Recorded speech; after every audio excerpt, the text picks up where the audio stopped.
worst wrestling podcast. I am a Mexican, and I am Justin, and I have my better half is Your here. better half. Yeah, the better half. Oh my! I don't think I've ever been called that, even by a female, like or Uh, woman. Woman. Sorry, female is, I guess, considered derogatory now. yeah. So Well, it's I have to put you over. You know what I'm saying? Like we gotta make sure that we're a good tandem. So I just gotta put you over. oh man, even when I was wrestling, I never got put over. So this is good. Okay. We'll enjoy it for a little bit because you might be buried soon. So we'll just have to leave it at that. Uh, Listen, to reflect our conversation before we got on air, the Eagles have buried me enough this year, so I can't go any farther. well, yeah. Well, between your Eagles and my Cowboys, it's going to be a very interesting football season and some very interesting talks throughout the football season between us for sure. Yeah, we'll hate each other, but we'll also hate our division, so it's fun. It's cool. Yes, exactly, exactly. And I probably maybe some people were taken back when I was like, and I'm Mexican. Mm-hmm. Yeah. I was. So yeah. Well, and people are probably like, well, why do we care if he's Mexican? Well, obviously, the reason why I decided to introduce myself as like a Mexican, is because it's Hispanic Heritage Month, and which is very odd. I never understood how it started in the middle of a month and it ends the following month, but in the middle, so it crosses a month. I don't understand it. I don't get it. I'm not gonna get into it, Yeah. but it's when you kind of look at the luchas that have come, that we've seen throughout the years. I To be perfectly honest, the first, I guess, lucha star that I ever really known was Rey Mysterio. Like I didn't really know the traditional, like the Mil Mascaras and the El Santo and all that. I didn't know any of them. That's just kind of I wasn't really brought up into that. My dad watched, wrestling, but he never really referenced those either. It was more of the American wrestlers. So Rey Mysterio was kind of like my first introduction to him, and that was when I was watching ECW. So you had that, you had Juventud, and um, that like it's to me it was a good introduction to lucha libre, but there's definitely a deep culture in wrestling down south. Yeah. So, to kind of piggyback, I am not Mexican. I am very much white. To the point that some would call me clear. Oh dear. Do you But like no. get like crab red from the sun? No. So as Irish as I am, I don't get horrifically sunburnt. So Oh, that's it's good kind to of know. nice. But no, my introduction to Lucha Libre was through Rey Mysterio as well. That and like Damien 666, LA Park or La Parca, whichever one. Yeah. But it's really funny because like I dated my most recent ex girlfriend. She is Hispanic. She is Mexican, and her dad kind of laughed when I started talking about wrestling and stuff like that. And he goes, "I remember back in my day when I was watching like one of those back in my day things." And he's like, with like Mil Mascaras and El Santo and and I was like, "Oh yeah, Blue Demon Jr." And he kind of was like struck by it, and he's like, "What?" And I'm like, "Yeah, like Blue Demon Jr. and Chavo Guerrero Sr." And he's like, "Oh, you know about that?" And I'm like, "Well, yeah, I consider myself a little bit of a historian in this, so I have to go back and watch it." And I was like, it's a study for me. And so him and I had a couple conversations about Mil Mascaras and seeing him and stuff like that. So like it did bridge a gap between me and my ex's family in a way, because like they kind of they saw it as a way to like it was kind of a way for us to connect on something that I loved and that he loved back in the day. So it was really cool. But without Rey Mysterio, I don't think Lucha Libre ever gets as big as it does. I think that's No, a fair statement. yeah, no, I believe that.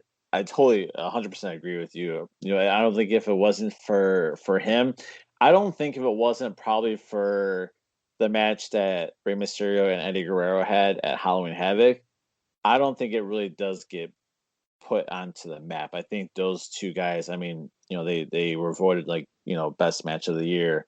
But Mm-hmm. I think those two individuals kind of really set the bar and put, you know, the whole world on notice of the style.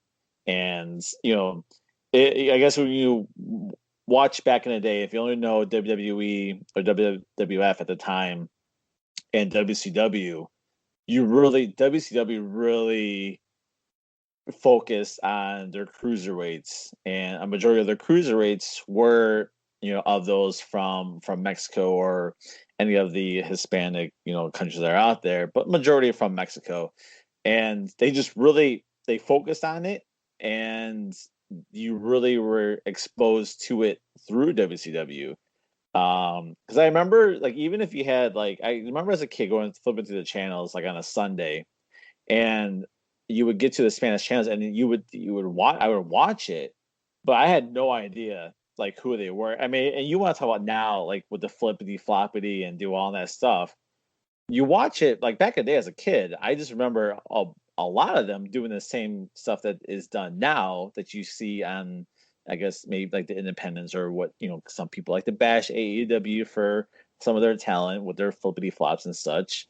But it's what I noticed as a kid, and they were doing the same thing, and that was, you know, 20 years ago or so.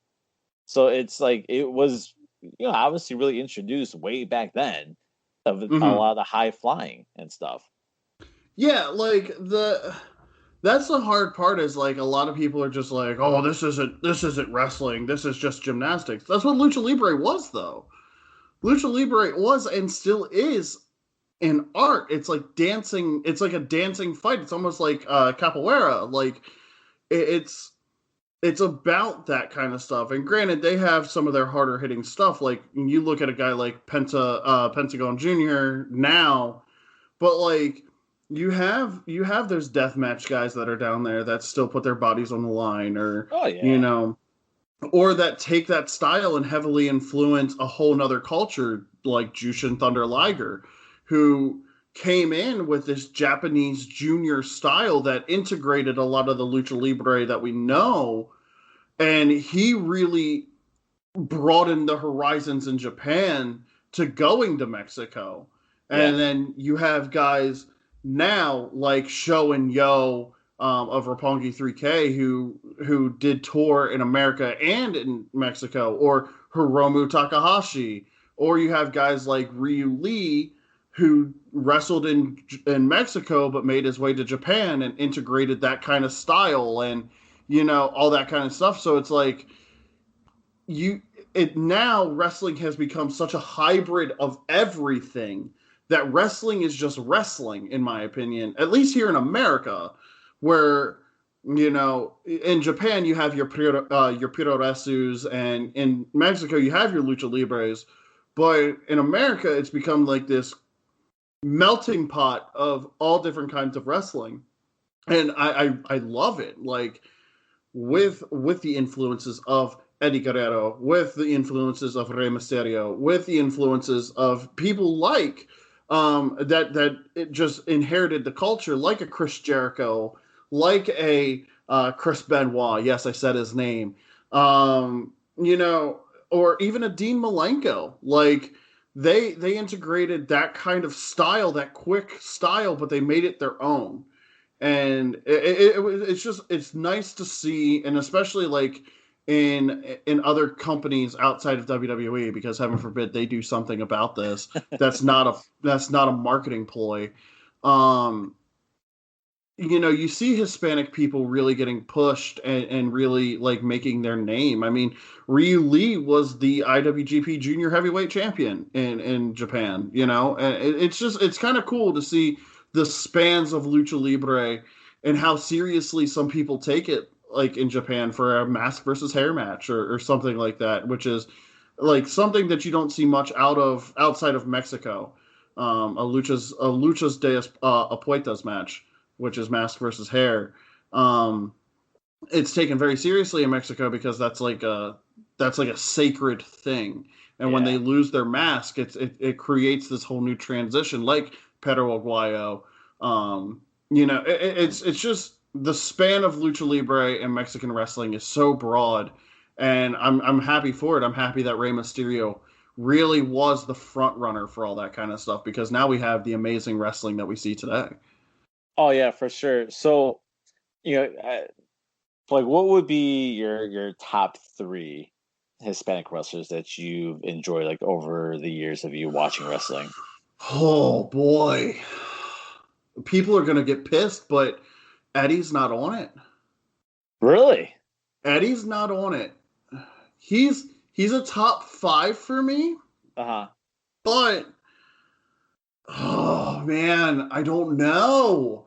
You're putting me on the spot a little bit. Rey Mysterio is up there, obviously. Yes. Um, Another one that I really love to watch, Bandito. Um, He's good. the Bandito now that's with like Ring of Honor and New Japan and stuff. Yeah. He is so talented the way he can move his body. Um, and honestly, yeah, Ray Phoenix, Ray Phoenix as He's well in good. AEW. He Yeah. he has integrated that lucha libre style, but he has taken it to a whole nother level. Like Yeah. Ray Phoenix, I think is a top five, like a top five worker in the world right now. Yeah, he's really good. I truly believe that he's better than Pentagon. Oh, without a doubt. Yeah. I Pentagon know. has more charisma. Yeah. He has more of that swagger that he has more of the I'm cool. But Yeah. Phoenix could work circles around Pentagon. Yeah, it's just a shame with them too because Penta will always be the one talked about first before Ray and Ray Phoenix, and I think it's like people should be talking about Phoenix more than they are Penta because Phoenix he's definitely like legit like the future. I guess when it comes to grounds of America and being more Mm-hmm. televised, like he's definitely the future for the Hispanic culture of lucha. He's It's he's yeah, more of the new school lucha, whereas yeah, Penta is definitely more old school lucha. yeah. At least in my eyes, and if you're a listener, please correct me if I'm wrong in that sentiment, because that's just what I see as an American fan watching Mexican wrestling, watching lucha libre. I see Penta as very much a more old school kind of storytelling, swagger kind of style, whereas Phoenix has taken lucha libre and just really made it his own. Like a match I would love to see, and I don't know if it's happened yet. It would be Dragon Lee, Ryu Lee versus Phoenix. I think that match, That'd be insane. oh, that match would be insane. That would be yeah, it would be great. It would be great. Like I'd be worried that like hopefully like no one would get hurt coming Yeah, out of I don't that. want anybody to die in that match, but I feel like that would be such a fucking banger. Yeah, it really would. It really, really would. So, who Um, are your top three Mexican workers there, bud? so obviously Rey Mysterio because I was just he was the first that I've noticed, like I said Mm-hmm. before, and I've enjoyed everything that he's done. I mean, granted, there are some things in WCW where I was just kind of like, really, and then the whole Mm-hmm. unmasking, whatever the case may be. But I think his work is it stands out above the rest. Obviously now not so much because I was a little bit older, knee injuries and stuff like that. But I think a young Rey Mysterio was untouchable, and especially when it came to his outfits and such. like Yes. his mask and all that, and how he integrates so much detail into that kind of stuff. It was a good Well, presentation. and you say that young Rey Mysterio, but like older Rey Mysterio from just a couple years ago when he had his match against Will Ospreay during the Pro Wrestling World Cup over in What Culture Pro, Yeah. WCPW, when they had their World Cup of Wrestling, his match with Ospreay, oh, you want to talk about young Ray? I think older Ray just outworked him in that match. Yeah, you know what? I remember watching it. I should probably go back and kind of refresh myself on it. Um, but it's just you know what? I guess when you talk about Ray and you put him into that WWE bubble as of right now. Mm-hmm. And when you say it and you talk about him, people only really kind of remember what he did or what he's doing in WWE as of like right now, or even when Right, he was in his tail end of his first run with the right. company. It wasn't the best that he was. And granted, like I popped when he returned for the Royal Rumble. That was a I huge pop. was, Like, I yeah, was I was. there. Yeah, oh, were you really? I was at that Rumble. Oh, I was shocked. I was like, "What the fuck?" I'm like, "Is he?" And he looked So was so I. good and everything. I was like, "Whoa!" Like, Dude, I was holy at that cow! Rumble. I was there. It was me and my sister. I bought her tickets because I remembered it, and I was like, "This is the first women's Rumble. This is the first time that they're being put on a platform, and like really given that opportunity." And I was like, "I can't miss this." Yeah, So I went to that one, and his music hit one of the loudest pops I think I've ever heard. The loudest pop I've ever heard was the Hardys. I was there live for this one too when the Hardys returned at WrestleMania. yeah, that was huge. That was the loudest pop I had ever heard. Rey Mysterio at the Rumble is a close second.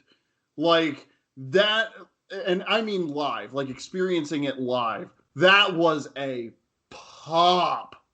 Yeah, it was good, and it's and especially you Philly fans out there, like it's hardcore out there. I mean, they can love you or they can hate you. If they hate you, holy shit, they will let you know that they hate you. It's very I thought being in Chicago and going to the shows in Chicago, we're pretty known to Mm-hmm. be vocal as well, but Philly, on the other hand, yeah, good luck trying to get out of there alive. Yeah, they're a different breed, and a fun story about that Rumble because I was there that day, and that was the weekend before the Eagles went to the Super Bowl.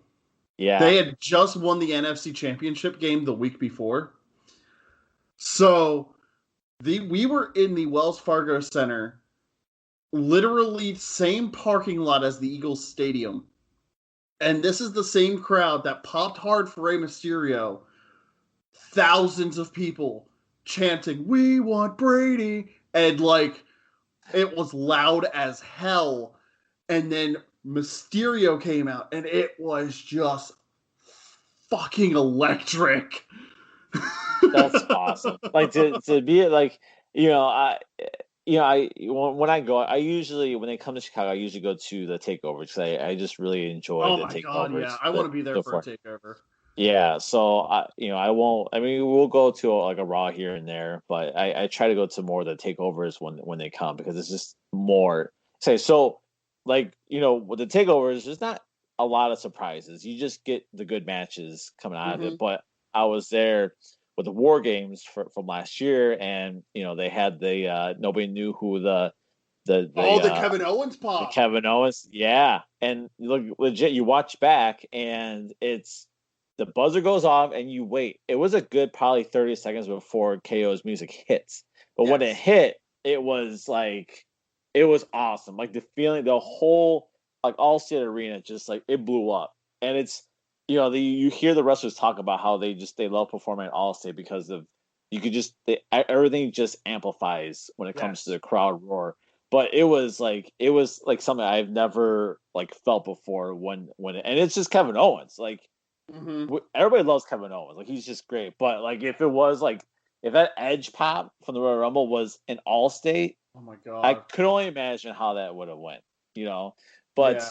So to get back to my my list. Yeah. We went on a massive tangent. Yeah, we did. That's why we're the worst wrestling podcast. Yeah, absolutely. Yeah, absolutely. So I personally am putting in Eddie Guerrero only because I enjoyed him in ECW when he was, kind of like he was. It wasn't the Eddie Guerrero that you see in WCW or in WWE. He was completely different. But I enjoyed his journey through ECW. When he came to WCW, I loved his heel work in WCW. And then he came to WWE with the Radicals and the storylines that he had involved, like when it came to China or even with Chavo, like he hit it out of the park. And then when he became champion, it was great. Like for me, being of Mexican heritage, it's just to see someone like him and his journey, and like obviously someone that I kind of obviously grew up watching. It was like a sense of like pride, that this big company, like essentially the number one wrestling company, that is out there, put the faith into an individual that just happened to be Mexican. Like it was cool to see. Like it brought like a good sense of pride. For me, that's just how feeling when it came to my culture of being Mexican. It was similar to the Kofi Kingston win. Yeah, I could definitely imagine. Like you obviously with wrestling, everything's emotional. Like if they can grab you emotionally, then you're that much more invested into the products. And that's just what they did. Like they and a great story. All the videos that they had for Eddie. I know that they had like a little documentary that was on TV. So they built it up so much, and him winning the championship, it just was the cherry on top. And so he's in there. And like a third one, I enjoy the new guys, but it's not like where I would put them on there.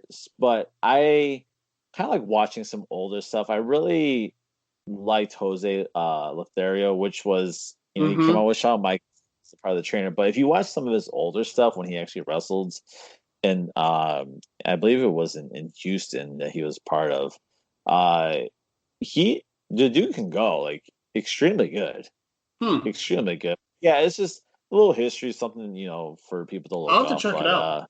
I'll have to check him out because I'm not familiar with Jose Lothario as much. Yeah, because like I said, they talked about him, and I hear over the years all these stories about him, so it's like going back and kind of watching it. It's good stuff. I mean, it's obviously not your 5-star matches, but just the way that he works, I enjoyed it. So those would be my top 3 that I would go with.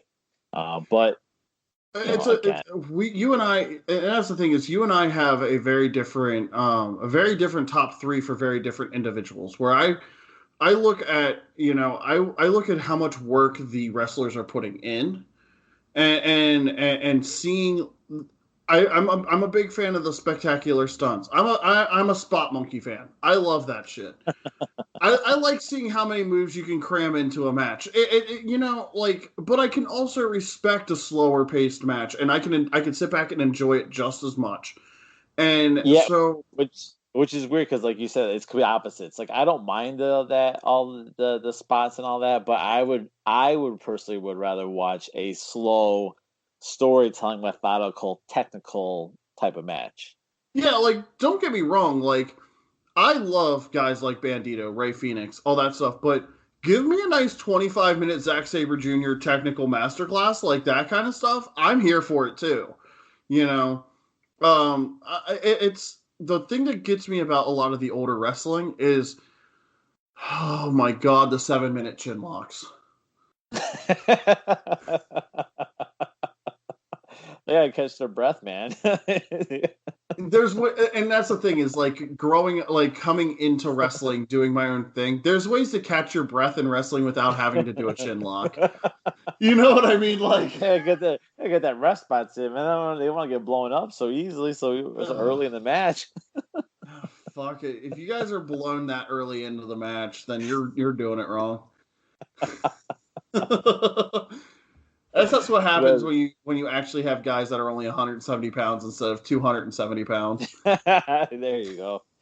You know, bringing this up like ties into the next thing I want to talk about, and that is starting next week. We're going to start our watch alongs. Yes, and I feel as if the only way to start this off is by doing a traditional coin flip.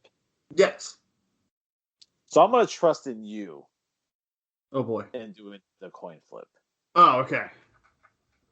That's all right. Here we go. Call it. Tails. It is heads. Good. So we're starting off with my match. We're starting off with your match, and this is where possibly you start getting buried, my friend. So we're starting. So listen, we're gonna start with you, but let's obviously you have time. You have time to. I decide. know the match. I know. Oh, you already know the match. I know the match. I came prepared, buddy. Oh boy. Okay, so all right, let us know. Let everybody know what are we gonna be watching next week. The match we will be watching will be. Hold on. I need to make sure I get the night right. So I have to fact check myself really quick. Okay, that's fine. So we are going to be watching from Best of the Super Juniors 2017, Ricochet versus Will Ospreay. I believe I watched that one. I believe. Oh, we're going back, buddy.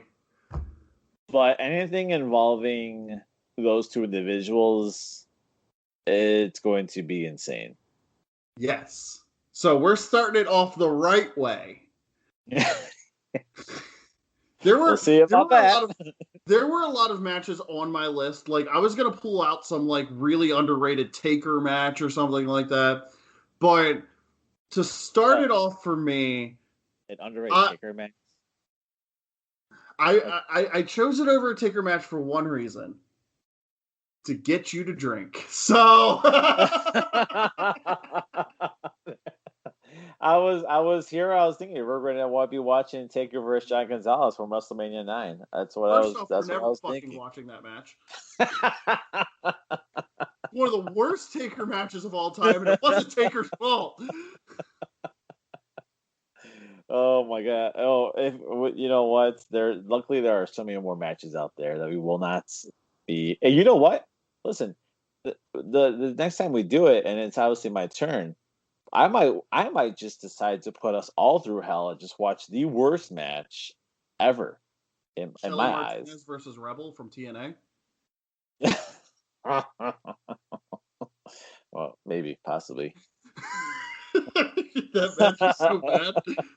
That match is so bad. It's one of the worst wrestling matches of all time. It's a possibility. I would never do that to our fans. They wouldn't even download the episode. Like, fuck this. I'm not doing that. Yeah, so here's the thing is, like, I came in really prepared. I already have my first 5 matches listed. Well, it's good. Well, I don't want to give... listen, we don't want to give away all the... No. Here, but I'm glad you are prepared, because I ain't gonna lie, I was just gonna pull one out of the good old hat, because I wasn't that prepared for it. Only because whenever there's a coin flip involved, I always lose. Oh, okay. So I was betting on myself that I was going to lose, and sure as shit, I lost. So there you go. Yeah, there you go. So before we before we get into kind of our main topic of Clash of Champions, kind of a little review. Obviously, there's a lot going on, but we'll have more of that in the upcoming episode. Yes. But I had sent out little tweets earlier this week in regards to other podcasters, streamers that on Twitch, and I'm not really 100% sure what other streaming applications are out there. I just know of Twitch because of you.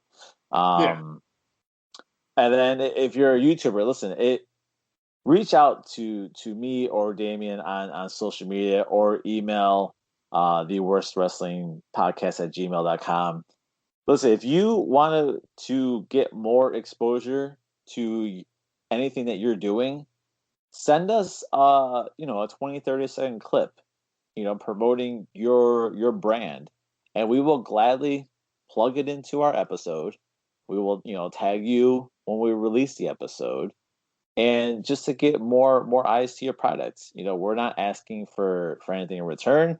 Obviously, with other podcasters, with my other podcast, I do this a lot with them, is typically if they send me their promo, I will send them our promo, and it's just kind of a good, shake and call it a day.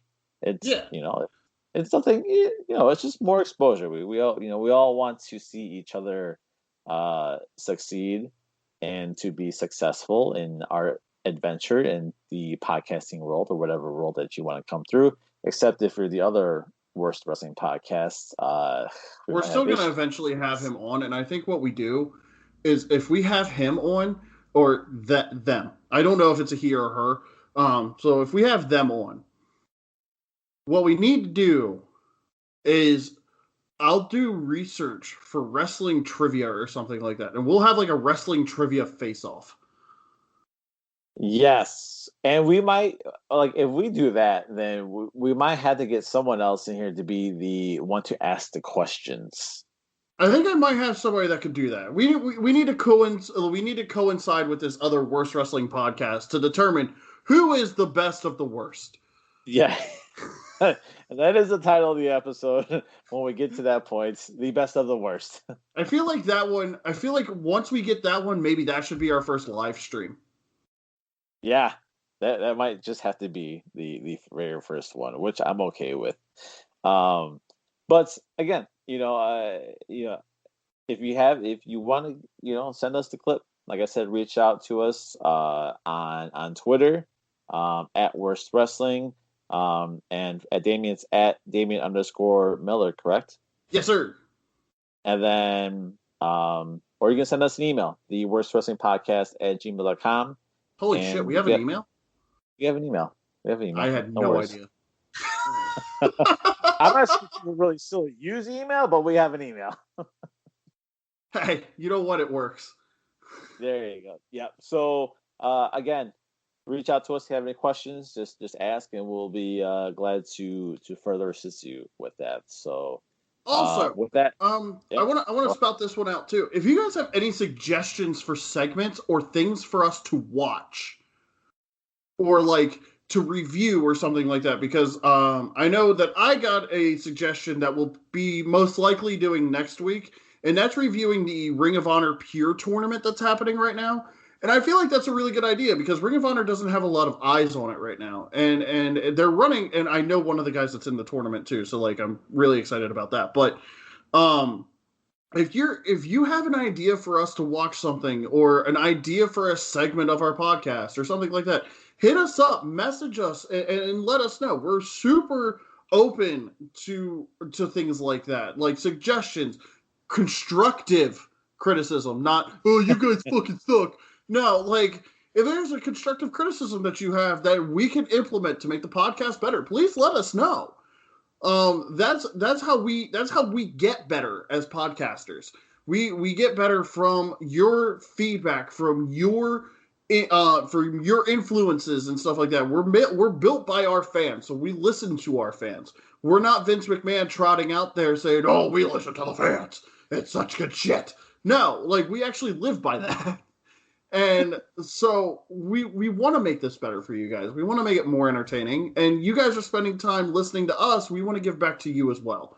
But with the Twitter thing, with the internet thing, I do have one thing that we need. I want to harp on, and I might rant for a second here, Justin, and I apologize for that. But this fucking bullshit with WWE's Twitch policy. Have you read about this?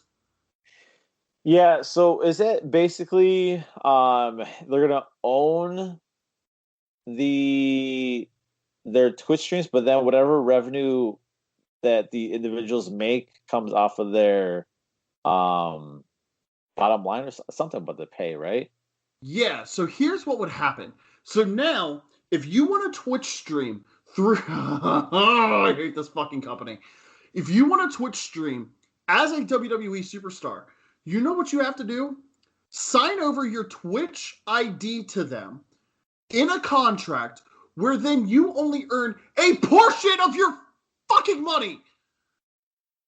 WWE will then own it and pay you a portion of your work outside of wrestling. Oh, this fucking company is bullshit. I fucking hate WWE. This is like the biggest amount of horse shit I've ever seen. I'm sorry for swearing a lot, but this has me irked off because as a small streamer, I have 12 subs right now. I have 12 subscribers at $5 a subscription. Okay? Some of these men and women have thousands at $5 a subscription. That could be their downside guarantee money. Xavier Woods, I think, makes more than his own downside guarantee on Twitch and YouTube and revenue from that. So now he gets a share of that. I don't know the details 100%. So my question is, like, are they allowed to use their like legal birth names to create a stream and not have WWE own it? I don't think so. I think it's because they are it's representing the company in some way. Oh, that's kind of fucked up. Yeah, because Xavier Woods really does it up. through Austin Creed. Yeah, he does. That is true. Yeah, he does it through Austin Creed, and Paige uses Paige's name, but like they tried to tweak it in a way that it's not their actual name. So like Adam Cole is the Chugs. Yeah. when he announced that he had a stream and the name was the Chugs, I was like, what the fuck, the Chugs? Yeah, it had something to do with like something he got as a kid or something like that. It was like a nickname. So now it's like it's just a thing. Funny though. But awesome. I like it. Yeah, I dig it. But like these guys and these men, women work their asses off to make their own content as well as wrestling. Like, keep in mind that they do this outside of wrestling. Yeah, it's I don't. That's it pisses me off. Yeah, it's. I don't understand. I don't get like why WWE wants to have like their finger on every single superstar that they have and control what they do. You know, if I don't understand. Like there'll never be an answer for the reasons why the company does the shit that they do. Yep. Just maybe only because they want. I don't know. I really don't know. I just feel like as of right now, WWE, the brand, does not want any of their wrestling superstars to be above the name WWE. And regardless how they do it, they just don't want it. Mm-hmm. So they're going to do everything and anything that they possibly can to make sure that there isn't someone like Stone Cold Steve Austin that got bigger than the company. Or someone like The Rock who got bigger than the company. Even John Cena, like even though he was part of more of the new modern era of WWE, he is still bigger than the brand WWE. Like he's like he might not be around and he might just do, and maybe he's not as big in Hollywood as others, but his name is still bigger than the WWE. The You know, dude so just got his own HBO Max show from the Suicide Squad character he's playing. yeah, so it's He got an 8 episode season greenlit for HBO Max for his character in Suicide Squad. The dude's made. He's made it into comic book movies. He's made. yeah, yeah. So it's like right, boom, right there. Like he's out. You know, it's just they they just need to like they're up. They're still gonna get paid. Yeah. You know, they're still have their TV deals. USA is still gonna pay them their money. Fox is still gonna pay them their money. And when those contracts are done, someone else, or they might even stay with the same company, they're still gonna get paid the same shit, probably even more once their contracts are done to stay on the TV stations. Like it's just, I don't understand it. I don't get it. We'll never have an answer. I just had to rant for a second because it's just, as somebody that uses the same platform, it's so annoying to see that kind of shit happen. It's disheartening. Yeah. It really is. It truly is.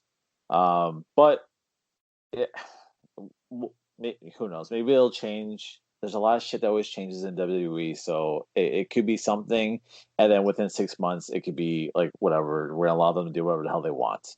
Who knows? Hopefully, it does change for the wrestlers that have the Twitch stream. Hopefully, it does change for them. You know, I mean, Jesus Christ, like you basically you give 100% of you to the company. Like, how much more do you want? You know, from them. So, yeah. Yeah, and like a lot of the wrestlers are really upset about it too, which I completely 100% feel it's justified. it is. Oh, I would be pissed off, and I'm very curious to see, like, you know, if this continues on, you know, how many of these wrestlers, once their contract is up, are gonna be like, all right, you know what, like, deuces, I'm out of here. Yeah. Like Paige is one of the ones that comes is definitely the most vocal.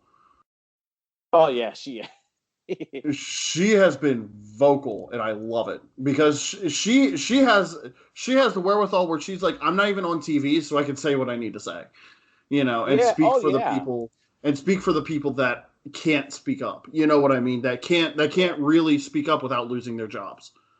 Exactly. Yeah, because once this whole thing started, she was like legit one of the first that voiced her opinion and voiced one of it the loud. first and the loudest. Yep, and she will continue to do that, and that's why I enjoy. I watch some of her stuff, and she's good, and she's on social media. She's great on social media. Yeah, and I watch her stuff. I watch her Twitch. I subscribe to her Twitch.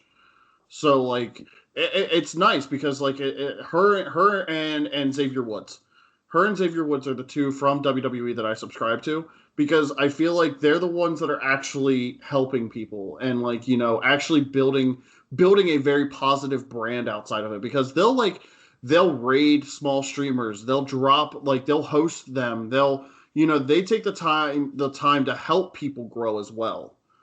Yeah. And you know, Xavier Woods, he's been doing this for like the longest time. So, you know, it's the like for dude him, wants to be the next host of G4. Yeah.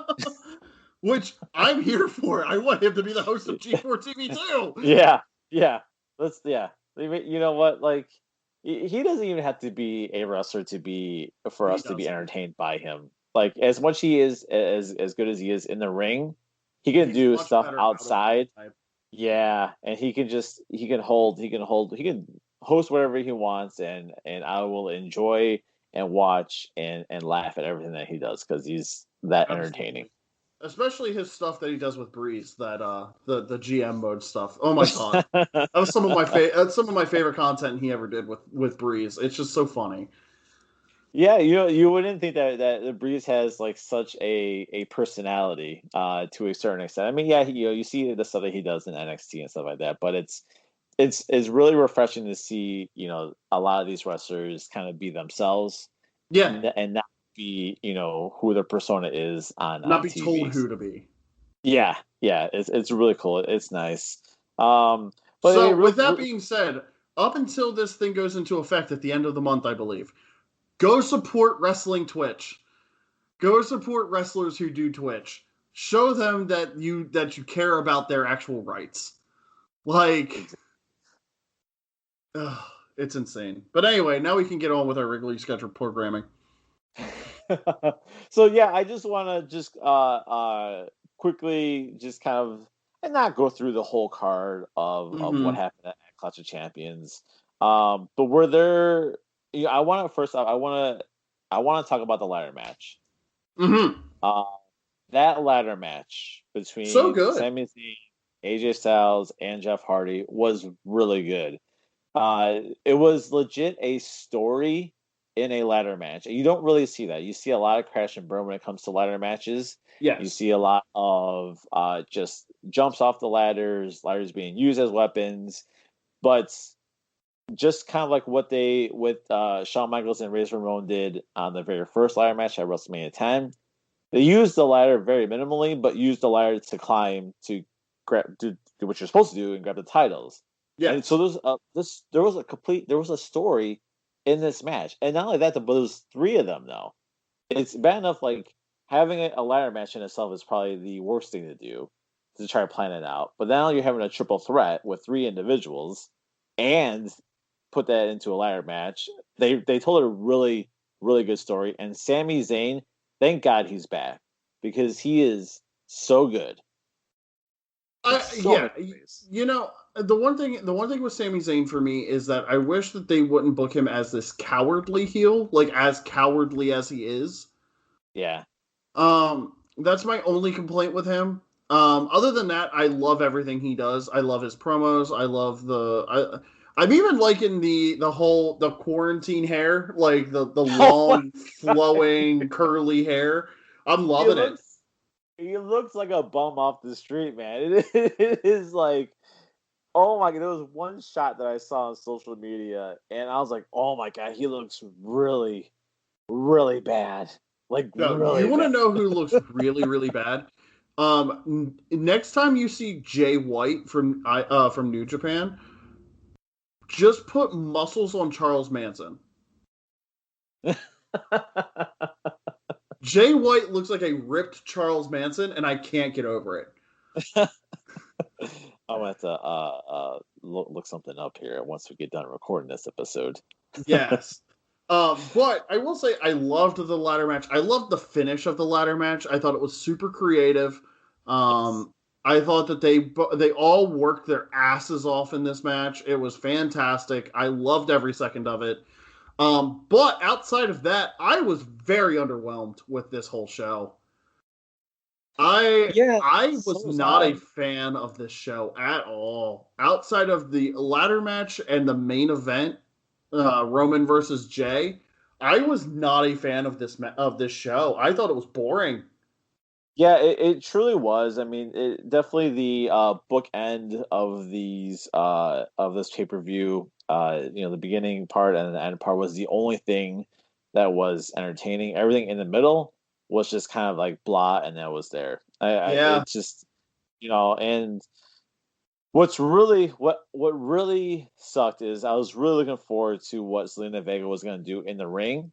And I know that she hasn't been an in-ring performer in a while. I mean, she did the whole thing with Andrade, when they came up to the main roster, even when she was in NXT, and for people who don't know, I mean, she's wrestler. She's a wrestler. She's done it before. It's not like she was Thea Trinidad on the Indies. Yeah. So it's not like she doesn't know what she's doing. But I just feel as if it's been so long since she's been an active wrestler. And maybe they just didn't give her enough time. But I was expecting a lot more than what we saw from her in that match versus Asuka. I was pleasant. I was okay with what she did. With her being there, I didn't think that she belonged there in the first place. Not that quickly. So the 7-minute match, that's fine with me because she got a lot of offense in on Asuka. She looked fine. It didn't look sloppy. It didn't look bad. That's the one complaint that I've had with Zelina Vega is that she looks very sloppy sometimes in the ring. But she looked really good here. And I thought that her and Asuka put on what it was passable. It was okay. It was a 7.5 minute. It was a 7 minute match. You know, it is what it is. Oscar won with the Oscar lock, so I wasn't upset with it. I feel like there could have been more, but I don't know. Like, I'm just tired. I'm tired of this of WWE, the booking standpoint of we can't we can't create new stars. Like, it seems like there's just Yeah. there's some kind of disconnect between them and the talent that just nobody's over. Oh Like, gosh, no. I don't care about anyone outside of Roman Reigns right now, who's, like we said, better heel. We've said it. The IWC has said it for years. He's a better heel. And by God, did he look it against Jey Uso. Yeah, he did. He did. He so before we get into that match, I want to spend a little bit of time on that. I want to just say this. So obviously there were other matches, whatever, fillers. Okay. But I had registered for the Thunderdome. Oh, yes, that's right. So I was able to get in. But I wasn't able to get in until the match between the Street Profits versus Andrade and Angel Garza. Mm-hmm. So first time in there, first time ever. I had thoughts that, let's just say, if you look on the television, you see the hard cam, and let's just say you're in the top right corner of the television screen, so you're kind of like in the corner.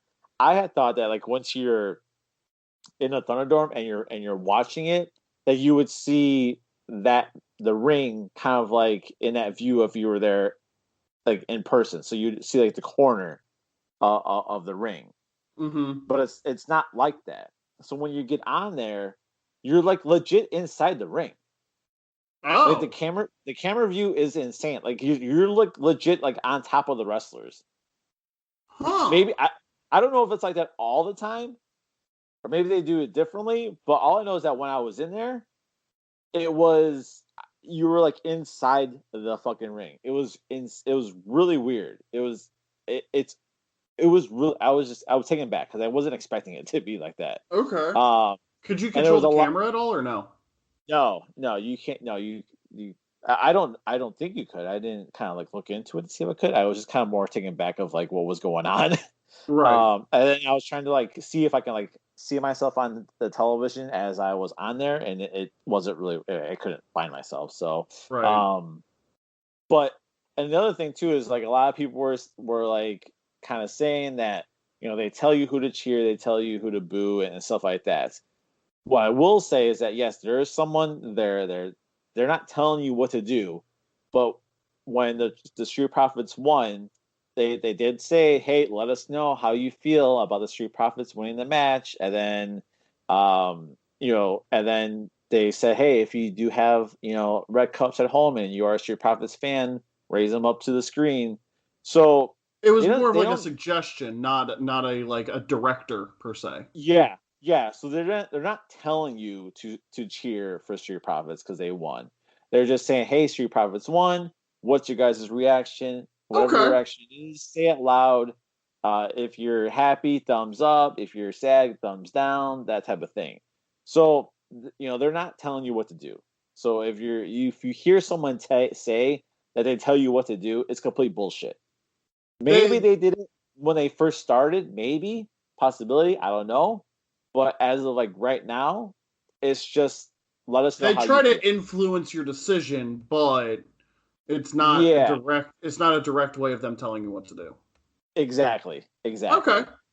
So it wasn't bad. I would definitely do it again. Like I said before, I registered for SummerSlam, and I had just assumed that once you click that link to get into the Thunderdome, like you'd only be able to do it once because the email says you can only click on the email once, on the link once. That's what the email states. But I read through social media how some people, they're like, yeah, we just decided to leave so others can get a chance to get onto the show. So I was like, huh. So last week when the pay-per-view was going on, I couldn't get in the first time, so like I just randomly just tried to get in there. So I clicked on the link, Mm-hmm. and before you know it, I was in there. Huh. So yeah, Okay. so if you ever so if you're listening to this and you're registered and you click on the link for the very first time and you can't get in there, try it again. You know, every like 15, 30 minutes, whatever the case may be, click on the link again and try it again. And So I have hopefully another question then. How did it work for the oh shit, the ambulance match? Could you see everything that was happening or no? so to be perfectly honest with you, I wasn't necessarily a big fan of kind of like it being so close. Okay. Um, and also to be honest, I instead of using my computer to do it, I just happened to click on it on my phone. Oh, okay. So it wasn't like the best viewing, and so it was kind of like annoying, kind of watching it on my phone. So Gotcha. I just kind of got off, and I was like it is what it is. Like I was able to experience it, but now I know next time that I'm able to go back into my email to click that link again multiple times, see if I can get into it. Then Right. I'll be using my computer to get access into the Thunderdome. So Right. um, yeah, we'll have to try it again. But yeah, it was very interesting. Like I said, is I was on my phone, so maybe it's a little bit more different when it comes when if you're on your laptop or a tablet or even your main computer, whatever the case may be. Right. But Okay. I would look into it. Like if you're able to register and get on there quickly to register for it, do it because it was neat in a very interesting type of way. Awesome. Well, let's Yeah. get into discussing this main event so we can close it out here a little bit. Don't want to run too long. So, Roman Reigns versus Jey Uso. What were your thoughts about it? Well, what my first thought was, holy shit, did they amp up the mic for the ring? Yeah, they did.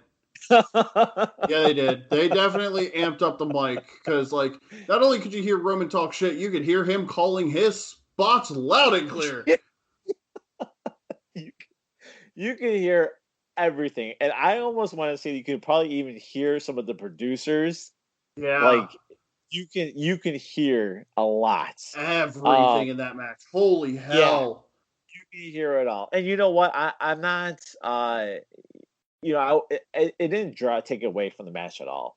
No, Um, it didn't. It was very yes, it was loud, but it didn't take away from the match. I honestly I enjoyed the match. I enjoyed the story behind it. I enjoyed the beatdown that yep. Roman Reigns gave Jake. Like I like the fact that Roman Reigns, even though he did mention this on a one of those paid calls that he did for a fan that he was going to wrestle without his little shield vest and Yeah, his attire would be different. I enjoyed that. What I still don't like, which is really petty of me, is just his wristbands and his Superman punch glove. It still has like the Roman Reigns logo. I just think that he should just get rid of that shit altogether. But I that's just agree. me being petty. The Um, biggest thing for me is like if he's gonna run with this tribal chief gimmick, he should definitely start wearing something a little bit more tribal. yeah, but I almost Not feel like as Jimmy Snuka tribal, but like maybe like one of those like wearing like a whole bunch of lays or something like that, and still wrestling in like black tights or something like that, but like not brandishing yourself as a baby face. Come out and look like a badass, but like look like a tribal chief. Look like a tribal warrior or something like that. If that's what you want to go with, like update it maybe a little bit, but like I just feel like there's a disconnect between what he's going for and what he's at. You know what I mean? yeah, I just feel as if he was to come out, with the delays and stuff, it would be really corny. I I mean, just it's a think corny story.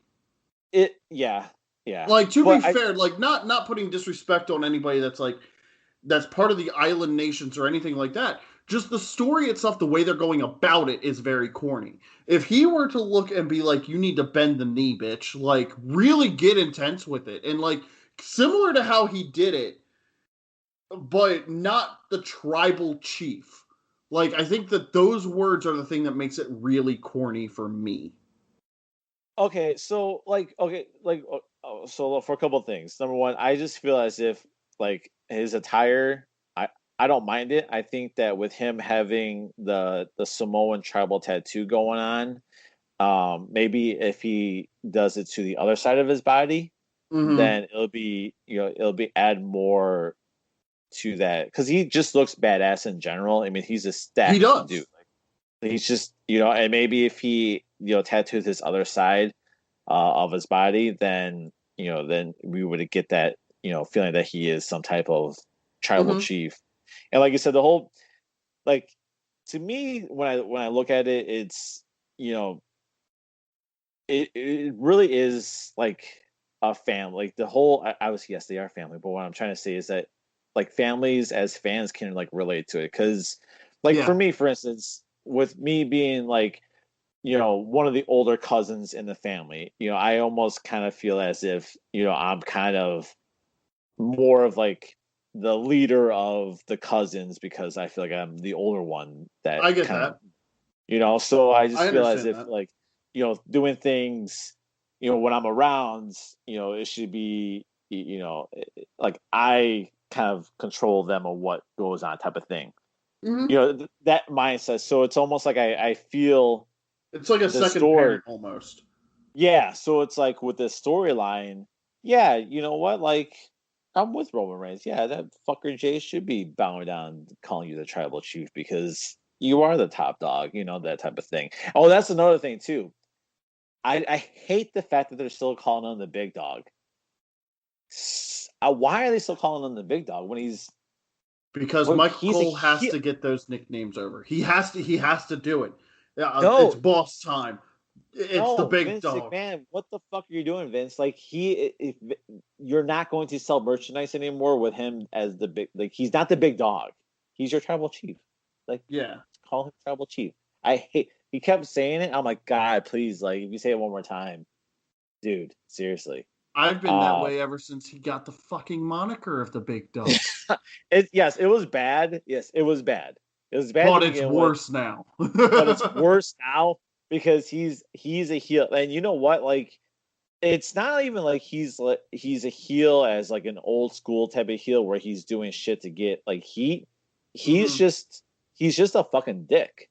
Yeah.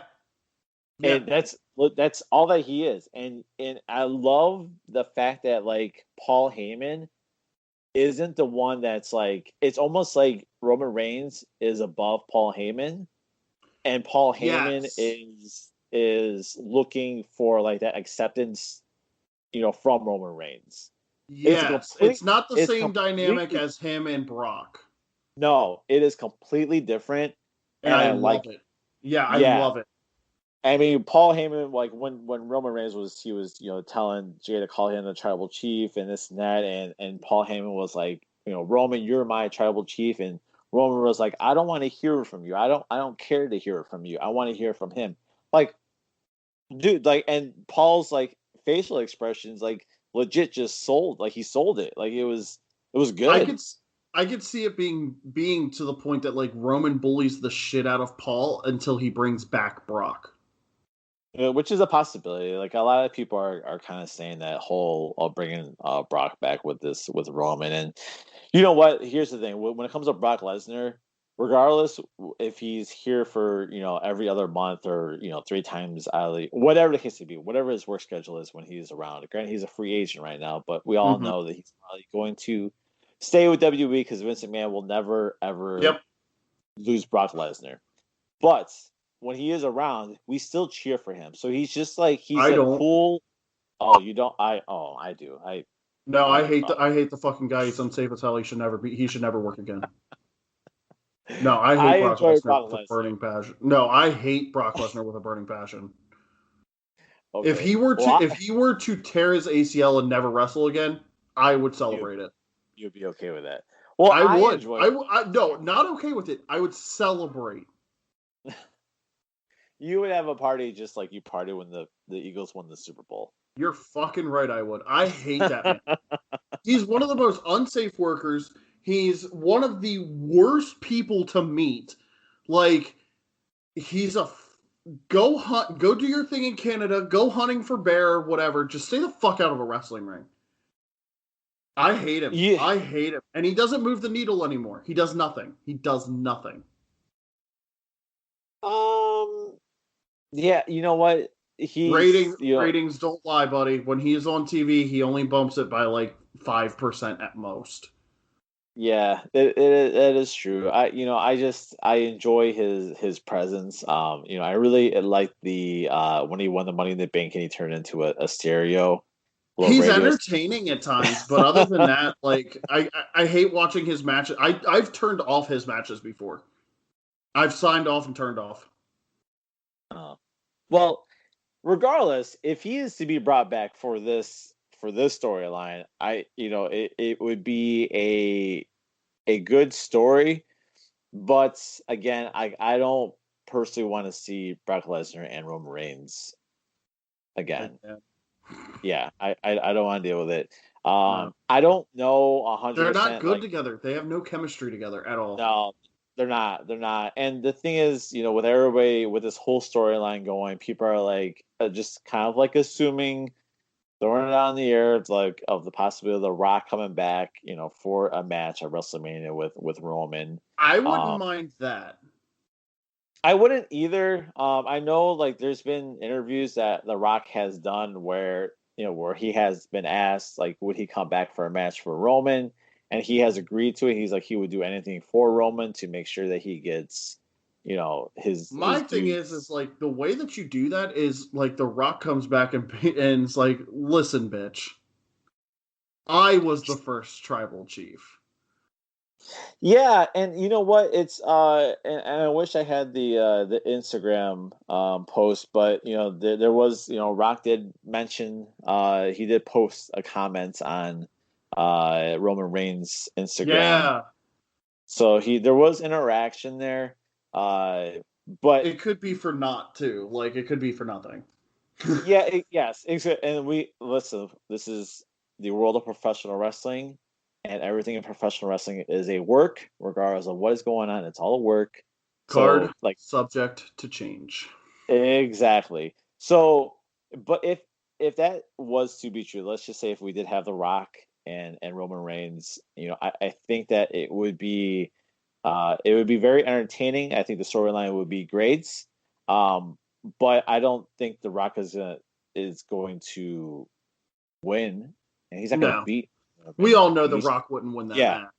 Yeah, he would lose. So is it really worth like The Rock to come back just for him to lose? Like, is that something that we want to see? I mean, he did it for Cena. Yeah, but he beat Cena the first time, though. So what if he came back for the Rumble? Beat Roman at the Rumble and then lost to him at WrestleMania? That would be interesting. So it's almost like you would have to. It would be kind of neat if they did that way. Like, if they had like the Royal Rumble itself was the main event, The Rock and Roman was the main event.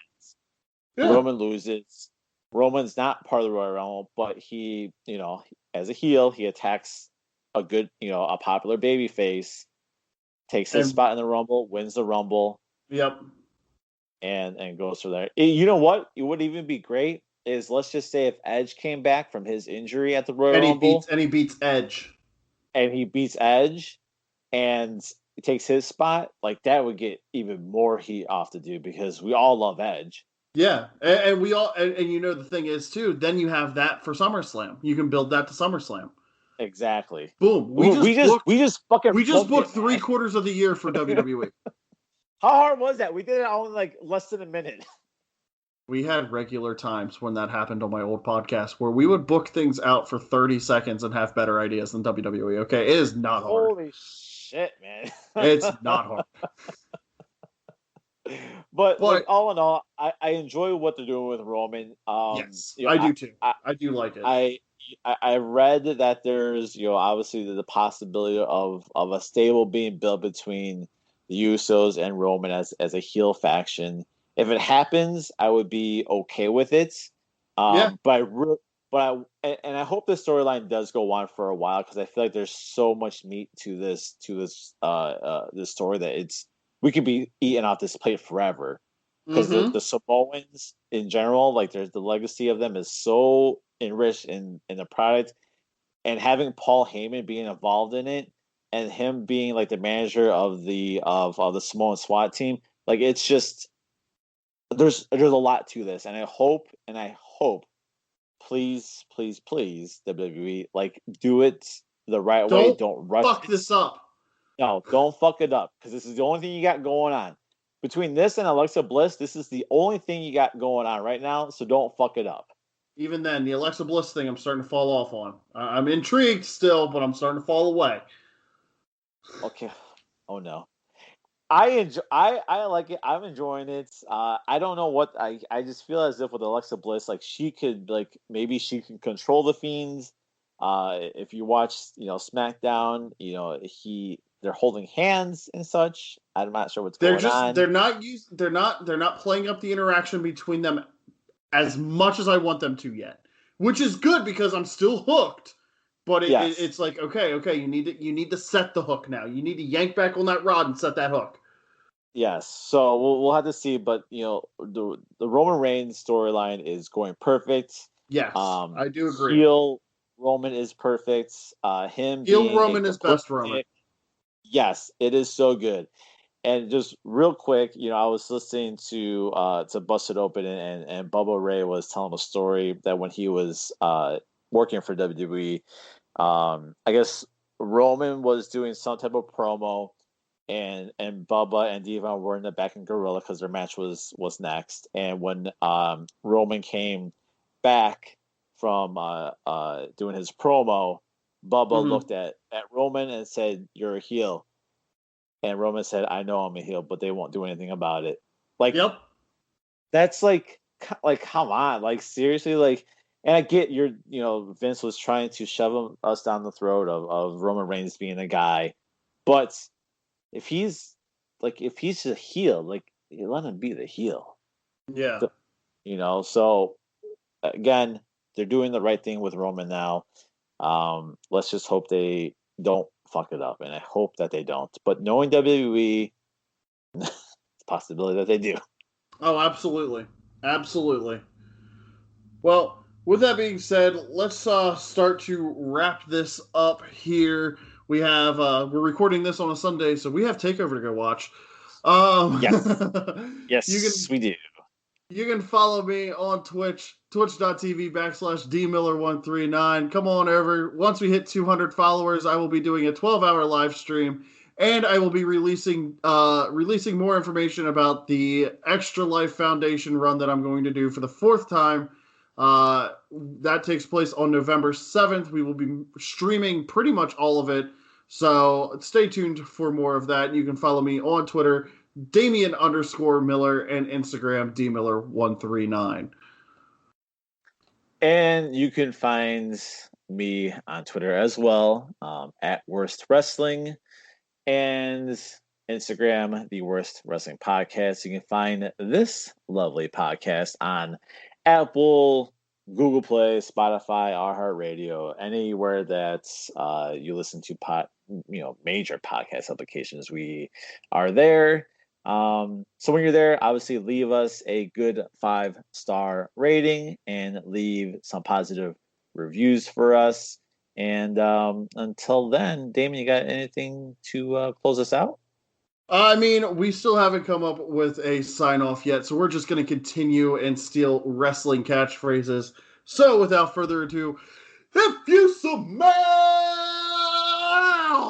what the podcast is cooking.